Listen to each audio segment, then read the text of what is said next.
So what's this really all about? Here to debate, Ben Shapiro, Daily Wire editor-in-chief and host of the Ben Shapiro election special right here on Fox, and Code Pink national director Ariel Gold, who was at the court today protesting.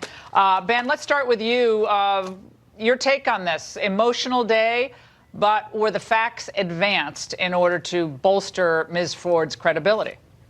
They weren't. I mean, there was no corroborative evidence provided, not one single shred, not one single iota. That doesn't mean that Ford didn't tell a credible story. It doesn't mean that her story wasn't emotionally resonant, but it does mean that we can't simply destroy a man's life and career based on an uncorroborated allegation, no matter how much we have sympathy for the person making the allegation. And there was not one shred of supporting evidence that was brought to back her account. Kavanaugh's denials were just as sincere. They were just as emotionally affecting.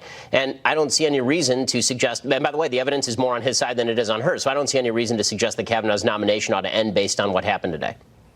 Ariel, were you happy with the Democrats' performance? Because it didn't seem to be bolstering her factual remembrance of what happened. It seemed more like a bunch of little speeches. Let's remember that this is a lifelong appointment. And don't we want somebody for this appointment who is squeaky clean? Somebody that we are not debating. Maybe they had a severe drinking problem to the point of blacking out. And maybe they grossly sexually assault numerous women. So you're saying that at this point, there was more factual evidence presented today to make an uncorroborated allegation enough to destroy a man's entire future? Well, let's first of all remember... Would you like that if that happened to you? Or if someone came forward and said, Ariel, 30, or you're too young, but 15 years ago, Ariel actually pushed me down a staircase and no one was in the house, but she knows she did it. And I was so traumatized that I couldn't talk about it. And all you can say is, I've never even been at a party with this woman, and she can't produce anyone who was at a party with her.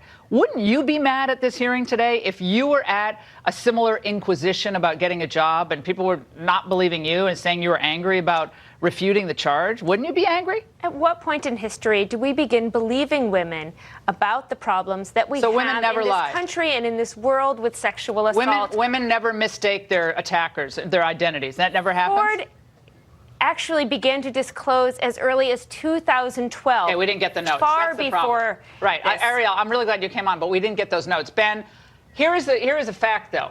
Women are watching. Women do vote. And a lot of women have gotten really jacked up and excited about this Me Too movement because they feel like it's their time. They're heard. They're taken seriously, finally. So how do the Republicans weigh that as they proceed, regardless of whatever happens with this confirmation vote? I think they simply have to state over and over and over again that trust but verify is still the policy with regard to allegations. A mere allegation alone is not justifying of repercussions. An allegation is not the end of the story. You can believe the woman and still recognize that you must have corroborative evidence before you destroy somebody's life. Otherwise, mere allegations are the end of the story, and that's not a world anybody wants to live in. It's fascinating to watch so many folks on the left who are deeply concerned most of the time with defendants' rights suddenly chuck that all out the window when it comes to a specific type of allegation with the specific type of person being alleged to have committed this particular crime.